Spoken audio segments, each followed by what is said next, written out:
Hello everybody, hope you're having a wonderful day, and today I would like to share with you guys the broken down anatomy of the brand new CJRB Acacia model. Now this is a really neat little knife, simple but good, typical, ultra budget price point, well under 50 bucks. The ARPM 9 blade material. I'm pretty sure they're going to be making different variations of this. I hope that it catches on as well as I think it will, but I just wanted to show a teardown and up close in detail of a lot of the things that some people care about. I care about this kind of stuff, and I think other people might.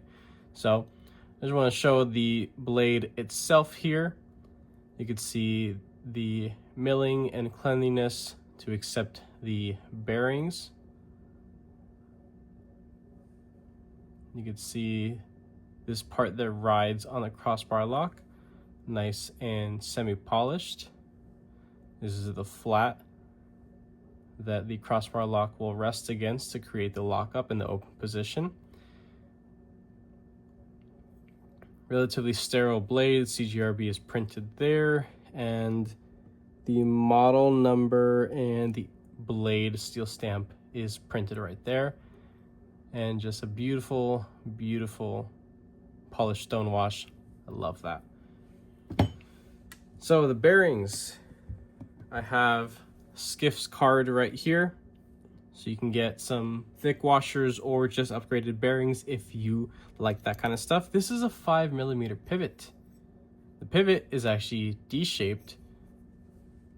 It comes off from both ends, which makes adjustment and maintenance of this knife extremely easy.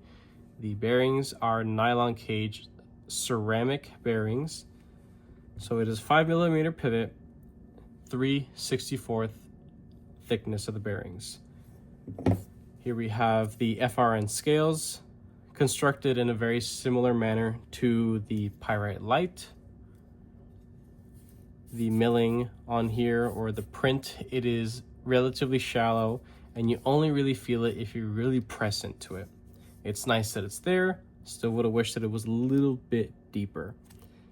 Here's a look at the inside. Relatively clean. There are a couple little spots that could have had a little bit of extra work done to it, but I'm not really going to complain at this price point. Up close, you can see the clip is reversible. There are two little spots milled out halfway. I will still consider the clip to be sitting on the scales because it's not that deep, honestly. Here are the liners.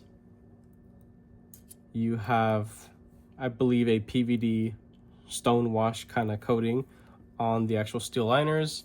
There are no holes for weight relieving purposes.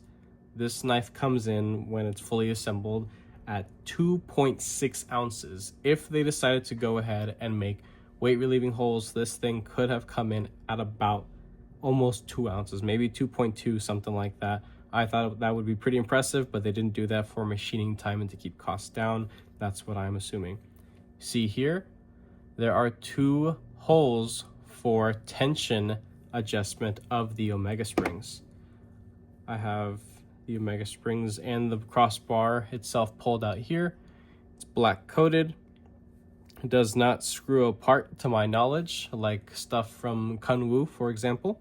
These are standard size Omega springs, not minis, not larges. They are just a standard size Omega spring. I do not know the exact measurement of the Omega springs, but what I can do for you is link down my link for the listing on Amazon where I get my extra Omega springs. These are damn near the same size, maybe a hair bit larger, but they're good, cheap, reliable Omega springs. As reliable as a Omega spring can be, right? I already talked about the D-shaped pivot. That's wonderful. Here is the standard bent steel pocket clip. Excellent in and out of the pocket, even over that light texturing there. You have a lengthier and a shorter screw of T6. Tooling on those screws are okay, they're standard. All the hardware, I'm just gonna plop everything into my hand just to show you. they decided to just drown this model in Loctite, all that fuzzy like white crap all over it. It's just dried up Loctite. This thing was a pain to take apart. I'm thankful that these guys are adding plenty of Loctite for the people that don't care to take apart their knife. But it just makes it a little bit difficult for the people that do like to take apart their knives, just to show other people in the community what this thing is about, all torn down. And last but most definitely not least, two little steel silver standoffs here. They're not D-shaped, they're regular, just round ends, and they're caked also with Loctite, and then his little stop pin. And that's it. This is the CJRB Acacia torn down with the skiff measurements. I'll be linking down. It's not an actual shop, like I don't get anything from it. They're just good Omega springs that I know will fit this model. And I'm just gonna spend the next, 20 minutes putting this thing back together. Make sure you have some good tools, T8, T6 hardware a bit, and then some KPL. Not sponsored by KPL, but love this product. Definitely I use it for all my knives. And that's it. If you guys liked this little informative video, go ahead and leave your like down below. If you are subscribed, thank you so much. I appreciate all your support and your patience, of course. If you're not subscribed, please consider subscribing, because I play my videos and content coming you guys this way. And with that being said, I hope you have a wonderful rest of your day.